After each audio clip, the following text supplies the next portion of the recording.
Hello friends, welcome to our channel. అందరికీ నమస్కారం. Government జాబ్కి సంబంధించిన ప్రతి నోటిఫికేషన్ కూడా ఇన్ టైంలో కావాలని అనుకుంటే ప్రతి ఒక్కరు కూడా ఛానల్ని సబ్స్క్రైబ్ చేసుకోండి. ఫ్రెండ్స్, మన గవర్నమెంట్ ఆఫ్ ఇండియాకి సంబంధించినటువంటి సిఎస్ఐఆర్ అనేది సంస్థకు సంబంధించి మనకి గ్రూప్ సి అలాగే గ్రూప్ బికి సంబంధించిన ఒక మంచి నోటిఫికేషన్ అయితే రిలీజ్ అవ్వడం జరిగిందనమాట. దీంట్లో మనకి 2 ఎగ్జామ్స్ అయితే లేవు, ఓన్లీ ఒక్క ఎగ్జామ్ కండక్ట్ చేసి మనకి దీన్ని తీసుకోవడం అయితే జరుగుతుంది. అండ్ అలాగే మనకి 10+2 అర్హత ఉన్న వాళ్ళు ఎవరైనా సరే దీనికి అప్లై చేసుకోవచ్చు. అండ్ ఇవన్నీ కూడా పర్మనెంట్ జాబ్స్, గవర్నమెంట్ జాబ్స్ అనమాట. అండ్ ఇవన్నీ కూడా మీరు ఫస్ట్ వేరే షార్ట్ చేసినా సరే మీరు అన్నీ కూడా ట్రాన్స్ఫర్ పెట్టుకుని మీ సొంత రాష్ట్రాలకి ట్రాన్స్ఫర్ పెట్టుకునే అవకాశం అయితే ఉంటుంది. అండ్ అలా ఎలా అప్లై చేసుకోవాలని కూడా మీకు నేను చెప్పడం అయితే జరిగింది. సో ప్రతి ఒక్కరు కూడా లాస్ట్ వరకు చూసి అప్లై చేసుకోండి. అండ్ చాలామందికి దీంట్లో అప్లికేషన్ ఫీ కూడా ఎలాంటిది లేదనమాట. సో ప్రతి ఒక్కరు లాస్ట్ వరకు ప్రతి ఒక్క డీటెయిల్ చూసి మీకు ఎలిజిబిలిటీ ఉన్న వాళ్ళందరూ కూడా అప్లై చేసుకునే ప్రయత్నం అయితే చేయండి. అండ్ దీనికి సంబంధించి మిమ్మల్ని కోరుకునేది ఒకటి చిన్న లైక్ చేసి మీరు సపోర్ట్ అయితే చేయండి. అలాగే మీ ఫ్రెండ్స్ అందరికీ కూడా ఖచ్చితంగా యూజ్ అవుతుంది కాబట్టి ప్రతి ఒక్కరు కూడా షేర్ చేయండి. అలాగే సబ్స్క్రైబ్ చేసుకుని బెల్ ఐకాన్ని కూడా క్లిక్ చేసుకోండి. ఫ్రెండ్స్, మనకి నోటిఫికేషన్ వచ్చేసి మనకి గవర్నమెంట్ ఆఫ్ ఇండియాకి సంబంధించినటువంటి సిఎస్ఐఆర్ అనే సంస్థకు సంబంధించి మనకి ఇది ఏదైతే అనుబంధ సంస్థ ఉందో ఇండియన్ ఇన్స్టిట్యూట్ ఆఫ్ కెమికల్ బయాలజీకి సంబంధించి మనకి నోటిఫికేషన్ అనేది రిలీజ్ చేయడం అయితే జరిగిందనమాట. అండ్ దీనికి సంబంధించి మనకి ఇవన్నీ కూడా గ్రూప్ సి క్యాడర్కి సంబంధించిన పోస్టులను రిలీజ్ చేయడం అయితే జరిగింది. అండ్ ఇక్కడ మనకి క్లియర్గా మెన్షన్ చేశారు, టెక్నికల్ అసిస్టెంట్ అండ్ టెక్నీషియన్కి సంబంధించి డైరెక్ట్ రిక్రూట్మెంట్ జరుగుతుంది అనేసి ఇక్కడ మనకి క్లియర్గా మెన్షన్ చేయడం అయితే జరిగిందనమాట. నోటిఫికేషన్ సంబంధించి ఇంపార్టెంట్ డేట్స్ గురించి చూసినట్టయితే కనుక మనకి ఆల్రెడీ అప్లికేషన్ ప్రాసెస్ అయితే స్టార్ట్ అయిపోయింది. 24th February 2025 నుంచి మనకి లాస్ట్ డేట్ ఆఫ్ సబ్మిషన్ వచ్చేసి మనకి 31st March 2025 వరకు మనకి టైం ఉందనేసి ఇక్కడ మనకి క్లియర్గా మెన్షన్ చేశారు. అండ్ ఇవన్నీ కూడా ఆన్లైన్లోనే అప్లై చేసుకోవచ్చు అనమాట. అండ్ అంటే మన ఫోన్లోనే అప్లై చేసుకునే ప్రాసెస్ అనమాట. సో లాస్ట్ వరకు చూసి ఎలా అప్లై చేసుకోవాలని కూడా మీరు ఫోన్లోనే అప్లై చేసేసుకోవచ్చు. సో ప్రతి ఒక్కరు కూడా లాస్ట్ వరకు ఎక్కడ కూడా స్కిప్ చేయకుండా చూడండి.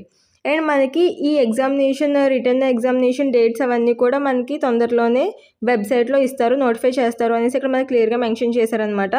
అలాగే ఎవరైతే మనకి ఆన్లైన్లో అప్లై చేసుకుంటారో వాళ్ళందరికీ కూడా అడ్మిట్ కార్డ్ అవన్నీ కూడా ఎప్పుడు వస్తాయి అన్నది కూడా మనకి విల్ బి నోటిఫైడ్ అనేసి ఇక్కడ మనకి క్లియర్గా ఇచ్చారు. వెబ్సైట్ మనకి ఏదైతే వాళ్ళు ప్రొవైడ్ చేశారో ఆ వెబ్సైట్లోనే వాళ్ళు క్లియర్గా మెన్షన్ చేస్తారు అనేసి ఇక్కడ మెన్షన్ చేశారు. కాబట్టి ప్రతి ఒక్కరు కూడా ఆ వెబ్సైట్ని ఒకసారి నేను కింద డిస్క్రిప్షన్లో ఇస్తాను, దాన్ని చెక్ చేసుకుంటే సరిపోతుంది అనమాట. అలాగే నోటిఫికేషన్ సంబంధించి అప్లికేషన్ డీటెయిల్స్ గురించి చూసినట్టయితే కనుక మనకి ఉమెన్ క్యాండిడేట్స్, ఎస్సీ ఎస్టీ వాళ్ళు, ఫిజికల్లీ హ్యాండిక్యాప్డ్ వాళ్ళు, అలాగే ఎక్స్ సర్వీస్ మెన్ వీళ్ళెవ్వరూ కూడా ఎలాంటి ఫీ కూడా పే చేయాల్సిన అవసరం లేదనమాట. అండ్ మిగిలిన కేటగిరీస్ వాళ్ళు ఎవరైతే ఉంటారో వాళ్ళు మాత్రం 500 రూపీస్ పే చేయాలనేసి ఇక్కడ మనకి క్లియర్గా మెన్షన్ చేశారనమాట. సో ఎవరికైతే ఎలిజిబిలిటీ ఉందో వాళ్ళందరూ కూడా వీళ్ళు ఉమెన్ క్యాండిడేట్స్ ఎవరు ఏ క్యాస్ట్ వాళ్ళైనా సరే ఉమెన్ క్యాండిడేట్స్ ఎవరు కూడా పే చేయక్కర్లేదు. కాబట్టి ప్రతి ఒక్కరికైతే ఖచ్చితంగా యూజ్ అవుతుంది. అండ్ ఇది కూడా మ్యాక్సిమం చాలా మందికి ఫ్రీ కాబట్టి ప్రతి ఒక్కరు కూడా అప్లై చేసుకునే ప్రయత్నం అయితే చేయండి. ఫ్రెండ్స్, అలాగే నోటిఫికేషన్ సంబంధించి సెలక్షన్ ప్రాసెస్ ఎలా ఉంటుంది అనేసి అంటే మనకి ఓన్లీ ఒక్క ఎగ్జామ్ అనేది కండక్ట్ చేసి మనని సెలెక్ట్ చేసుకోవడం అయితే జరుగుతుంది అనమాట. అండ్ దీనికి సంబంధించి కంప్లీట్ డీటెయిల్స్ మన ఈ వీడియోలో చూద్దాం, ఎక్కడ కూడా స్కిప్ చేయకుండా లాస్ట్ వరకు చూడండి. ఫ్రెండ్స్, మనకి ఇక్కడ సెలక్షన్ ప్రాసెస్ గురించి చూసినట్టయితే కనుక ఇక్కడ మోడ్ ఆఫ్ ఎగ్జామినేషన్ గురించి చూసినట్టయితే మనకి అయితే టెక్నికల్ పోస్టులకు సంబంధించి అలాగే టెక్నీషియన్ పోస్టులకు సంబంధించి డిఫరెంట్గా ప్యాటర్న్స్లో ఎగ్జామ్ అయితే కండక్ట్ చేయడం అయితే జరుగుతుందన్నమాట. అండ్ ఇక్కడ మనకి టెక్నికల్ అసిస్టెంట్కి సంబంధించి చూసినట్టయితే కనుక ఇక్కడ మనకి 200 క్వశ్చన్స్ అనేవి ఉండడం జరుగుతుంది. ఇక్కడ 3 hours ఇవ్వడం అయితే జరుగుతుందన్నమాట. అలాగే ఇక్కడ మనకి హిందీ అండ్ ఇంగ్లీష్ 2 లాంగ్వేజెస్లో కూడా మనకి పేపర్ అనేది రావడం అయితే జరుగుతుందన్నమాట. అండ్ మనకి ఇది వచ్చేసి మనకి డిప్లొమా అలాగే గ్రాడ్యుయేట్ లెవెల్లో మనకి క్వాలిఫికేషన్కి సంబంధించి మనకి స్టాండర్డ్స్లో ఎగ్జామ్ అయితే ఉంటుంది అనేసి ఇక్కడ మనకి క్లియర్గా మెన్షన్ చేయడం అయితే జరిగింది. అలాగే దీనికి సంబంధించి మనకి పేపర్ 1, పేపర్ 2, పేపర్ 3 ఇలాగే 3 పేపర్స్ అయితే ఉంటాయన్నమాట. అండ్ టోటల్ క్వశ్చన్స్ వచ్చేసి 200 క్వశ్చన్స్ అయినా సరే దీన్ని సెగ్రిగేట్ చేసి మనకి 200 క్వశ్చన్స్ని ఇస్తారనమాట ఈ పేపర్ 1, పేపర్ 2, పేపర్ 3లో. అండ్ దీనికి సంబంధించి ఇక్కడ మనకి పేపర్ 1లో చూసినట్టయితే కనుక మెంటల్ ఎబిలిటీ ఉంటుంది. మెంటల్ ఎబిలిటీ వచ్చేసి 50 మార్క్స్కి అయితే మనకి కండక్ట్ చేయడం జరుగుతుంది. అండ్ ఇది వచ్చేసి మనకి ఒక్కొక్క క్వశ్చన్కి వచ్చి 2 మార్క్స్ అయితే ఉంటుందన్నమాట. దీంట్లో మనకి ఎలాంటి నెగిటివ్ విధానం ఉండదు. మొత్తం ఇలా 100 మార్క్స్కి 50 × 2 100 కాబట్టి 100 మార్క్స్కి ఇలా రావడం అయితే జరుగుతుంది. అలాగే పేపర్ 2 గురించి చూసినట్టయితే కనుక మనకి ఇక్కడ పేపర్ 2 వచ్చేసి మనకి పేపర్ 1 hour అయితే మనకి టైం ఇస్తారు. అలాగే పేపర్ 2 వచ్చేసి మనకి టైం అలాట్ చేసేది 30 minutes మాత్రమే. అండ్ దీంట్లో మనకి జనరల్ అవేర్నెస్ అండ్ ఇంగ్లీష్కి లాంగ్వేజ్కి సంబంధించి ఉంటుందన్నమాట. 25 క్వశ్చన్స్ అయితే ఉంటాయి. అండ్ ఇక్కడ మనకి ఈచ్ క్వశ్చన్ క్యారీస్ 3 మార్క్స్ అనేసి ఇవ్వడం అయితే జరిగింది. అంటే మనకి ఇక్కడ 75 మార్క్స్ అనమాట. అంటే 75 మార్క్స్కి ఉండడం అయితే జరుగుతుంది. అలాగే మనకి ఇక్కడ ఒక్కొక్క ఆన్సర్కి ఒక్కొక్క రాంగ్ ఆన్సర్కి ఒక్కొక్క నెగిటివ్ మార్క్. అంటే ఇక్కడ మనకి మార్కింగ్ అనేది 1 అనేసి ఉండడం అయితే జరిగిందనమాట. అంటే ఒక్కొక్క రాంగ్ ఆన్సర్కి 1 మార్క్ పోతుందన్నమాట. మనకి ఇక్కడ పేపర్ 3 గురించి చూసినట్టయితే ఇక్కడ మనకి 90 మినిట్స్ అనేది పేపర్ ఉంటుందన్నమాట. అండ్ దీనికి సంబంధించి మనకి ఏ సబ్జెక్ట్ మీరు ఎంచుకుంటున్నారో ఆ కన్సర్న్ సబ్జెక్ట్కి సంబంధించి క్వశ్చన్స్ అయితే అడగడం జరుగుతుంది 100 మార్క్స్కి. అండ్ ఇక్కడ కూడా మనకి 100 × 3 అంటే ఒక్కొక్క క్వశ్చన్కి 3 మార్క్స్ అనేది క్యారీ అవుట్ అవుతుందన్నమాట. అండ్ ఇక్కడ కూడా మనకి ఒక్కొక్క రాంగ్ ఆన్సర్కి 1 మార్క్ అనేది రెడ్యూస్ అవ్వడం జరుగుతుందన్నమాట. సో ఇలాగ మనకి దీనికి సంబంధించి మనకి ప్యాటర్న్ అయితే ఇలా ఉంటుంది. అలాగే ఇక్కడ మనం చూసినట్టయితే కనుక టెక్నీషియన్కి సంబంధించి డిఫరెంట్ ప్యాటర్న్ ఉంటుందని చెప్పాను కదా. ఇక్కడ మనకి టెక్నీషియన్కి సంబంధించి ఇక్కడ మనకి టోటల్ 150 క్వశ్చన్స్ అయితే అలాట్ చేయడం జరుగుతుంది. ఇక్కడ మనకి టైం అలాటెడ్ వచ్చేసి 2 hours 30 minutes అనమాట. ఈ 150 క్వశ్చన్స్ సెగ్రిగేట్ చేసి మనకి 3 పేపర్స్ కింద ఇవ్వడం అయితే జరుగుతుందన్నమాట.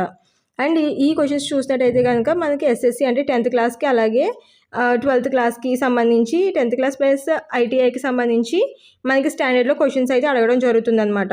అండ్ మోడ్ ఆఫ్ ఎగ్జామినేషన్ గురించి చూసినట్టయితే కనుక ఇంగ్లీష్ అండ్ హిందీ 2 లాంగ్వేజెస్లోని కూడా ఉంటుంది అనేసి ఇక్కడ మనకి క్లియర్గా మెన్షన్ చేయడం అయితే జరిగింది. అండ్ మనకి ఇక్కడ ఫస్ట్ పేపర్ గురించి చూసినట్టయితే కనుక 1 hour అనేది అలర్ట్ చేస్తారు.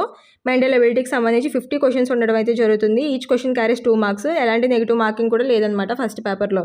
అండ్ సెకండ్ పేపర్ చూసినట్టయితే కనుక మనకి 30 మార్క్స్ అనేది ఉంటుందన్నమాట. 30 మార్క్స్ కోసం జనరల్ అవేర్నెస్ ఇంగ్లీష్ సేమ్.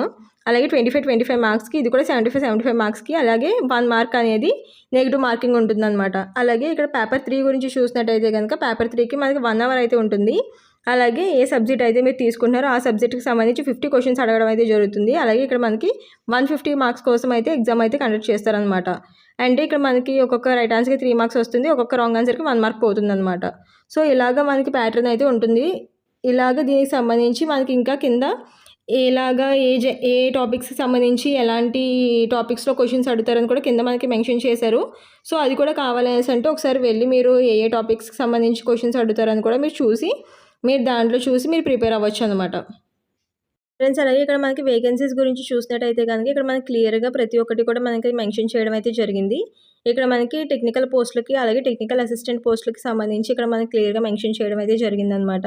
ఇక్కడ మనం చూసినట్టయితే కనుక మనకి ఇక్కడ ఏమేం క్యాడర్స్కి సంబంధించి కూడా ఇస్తారు అని ఇక్కడ మనకి క్లియర్గా మెన్షన్ చేశారు. కాబట్టి ప్రతి ఒక్కటి కూడా మనం ఇక్కడ చూసి మనం తెలుసుకోవచ్చు అనమాట. అలాగే పే స్కేల్కి సంబంధించి కూడా ఇక్కడ మనకి ఇవ్వడం అయితే జరిగింది.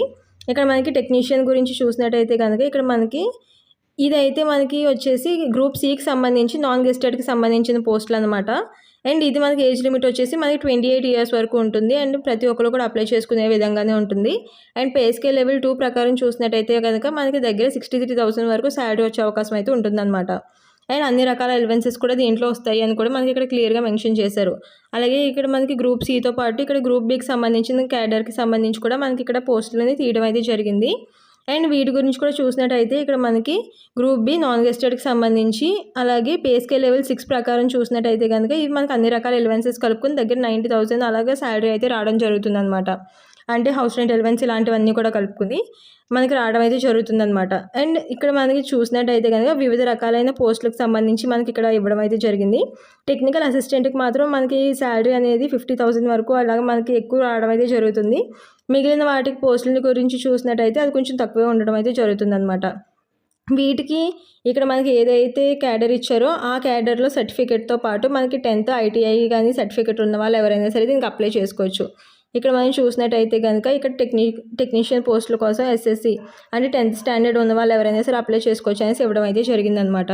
అండ్ మనకి దాంతోపాటు ఇక్కడ డిప్లొమాకి సంబంధించి కూడా ఇవ్వడం అయితే జరిగింది. అలాగే బీఎస్సీకి సంబంధించి అలాగే ఇక్కడ మనకి వివిధ రకాలైన స్ట్రీమ్స్కి సంబంధించి కూడా ఇవ్వడం జరిగింది. నేను ఈ కింద నోటిఫికేషన్లో ఇక్కడ ఈ నోటిఫికేషన్ డిస్క్రిప్షన్లో నేను మెన్షన్ చేస్తాను. సో ప్రతి ఒక్కరు కూడా వెళ్ళి ఒకసారి మీరు దీన్ని చూసుకొని మీరు అప్లై చేసుకునే అవకాశం అయితే ఉంటుందన్నమాట.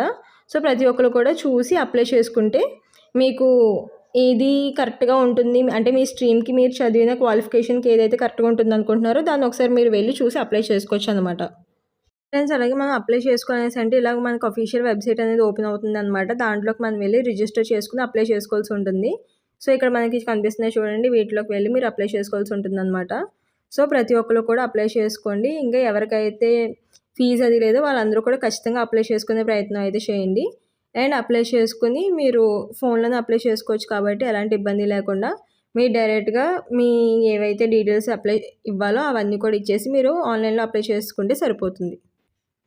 ఫ్రెండ్స్, ఇది మనకి గవర్నమెంట్ ఆఫ్ ఇండియాకి సంబంధించినటువంటి సిఎస్ఐఆర్కి సంబంధించిన అనుబంధ సంస్థ అయిన ఇండియన్ ఇన్స్టిట్యూట్ ఆఫ్ కెమికల్ బయాలజీకి సంబంధించి మనకి నోటిఫికేషన్ అనేది రిలీజ్ చేయడం అయితే జరిగిందనమాట.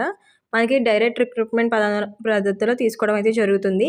అండ్ ఇది మనకి టెక్నికల్ అసిస్టెంట్ అలాగే టెక్నీషియన్కి సంబంధించిన పోస్టులు అయితే మనకి భర్తీ చేయడం అయితే జరుగుతుందన్నమాట. దీనికి సంబంధించి ప్రతి ఒక్కటి కూడా క్లియర్గా నోటిఫికేషన్లో మెన్షన్ చేస్తుంది కాబట్టి ఈ నోటిఫికేషన్ కింద నేను డిస్క్రిప్షన్లో ఇస్తాను. ప్రతి ఒక్కరు కూడా చూసి చాలామందికి ఫీజు ఎలాగా లేదు కాబట్టి సో ప్రతి ఒక్కరు కూడా అప్లై చేసుకోవడానికి అయితే ట్రై చేయండి. ఇంకేమైనా డౌట్స్ ఉంటే కనుక కింద కమెంట్ సెక్షన్లో కమెంట్ చేయండి. ప్రతి ఒక్కరికి కూడా ఖచ్చితంగా రిప్లై ఇస్తాను. అండ్ ఇక్కడ మనకి ఏజ్ గురించి చూసినట్టయితే కనుక ప్రతి ఒక్కరికి ఏజ్ రిలాక్సేషన్ అనేది వర్తిస్తుంది. అలాగే మనకి 18 నుంచి 24 ఇయర్స్ వరకు జనరల్ వాళ్ళు పెట్టుకోవచ్చు అనేసి మెన్షన్ చేశారు. అండ్ ఇక్కడ మనకి చూసినట్టయితే ఓబీసీ వాళ్ళకి 3 ఇయర్స్, ఎస్సీ ఎస్టీ వాళ్ళకి 5 ఇయర్స్, పీడబ్ల్యూ అలాగే ఫిజికల్లీ హ్యాండిక్యాప్డ్ వాళ్ళకి 10 ఇయర్స్ ఇలా మనకి మెన్షన్ చేయడం అయితే జరిగిందనమాట. అలాగే మనకి కాల్ లెటర్ అవన్నీ కూడా మనకి ఏదైతే మీరు మెన్షన్ చేస్తారో దాంట్లోనే మీకు వస్తాయి అనేసి ఇక్కడ మనకి క్లియర్గా మెన్షన్ చేశారు. ఇంకా అలాగే ఇక్కడ హౌ టు అప్లై అని కూడా ఇక్కడ మీకు ఒక వెబ్సైట్ లింక్ కూడా ఇవ్వడం అయితే జరిగింది. కింద డిస్క్రిప్షన్లో ఇస్తాను. దాన్ని కూడా ఒకసారి మీరు వెళ్ళి చెక్ చేసి మీరు దాంట్లోంచి అప్లై చేసుకోవచ్చు అనమాట. సో ఇంకా ఏమైనా డౌట్స్ ఉంటే కనుక కమెంట్ సెక్షన్లో కమెంట్ చేయండి. అండ్ మీ దగ్గర నుంచి నేను కోరుకునేది ఒకటే, ప్రతి ఒక్కరు కూడా లైక్ చేసి షేర్ చేయండి. మీ ఫ్రెండ్స్ ఎవరికైతే యూజ్ అవుతుందో వాళ్ళకి అందరికీ కూడా షేర్ చేయండి. అండ్ సబ్స్క్రైబ్ చేసుకుని బెల్ ఐకాన్ని కూడా క్లిక్ చేసుకోండి. Please do like, share and subscribe for more information. Thank you for watching.